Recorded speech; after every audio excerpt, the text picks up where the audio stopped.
Jajaran Ditres Narkoba Kepolisian Daerah Sumatera Selatan berhasil mengungkap pola baru dalam penyelundupan narkoba jenis sabu.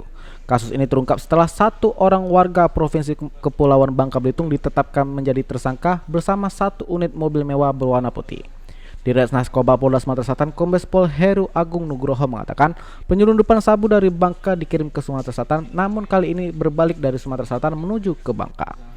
Pelaku adalah Dodi Sutanto, diringkus petugas lantaran membawa sabu-sabu seberat 4,6 kg di area parkiran salah satu hotel di Jalan Demang Lebar Daun, Kecamatan Ilir Timur 1 Palembang, Rabu 25 Mei 2022 sekitar pukul 22 waktu Indonesia Barat.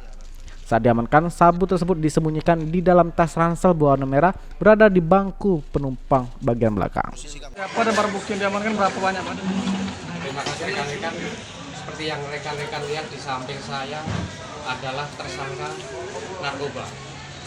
Ya, yang rencana bersangkutan mau membawa barang dari Palembang akan dibawa ke Bangka. Berapa banyak nih Pak? Jumlah kurang lebih 4 kilo. Statusnya ini sebagai apa Pak Dik? Kurir, bandar Masih atau kita pedagang?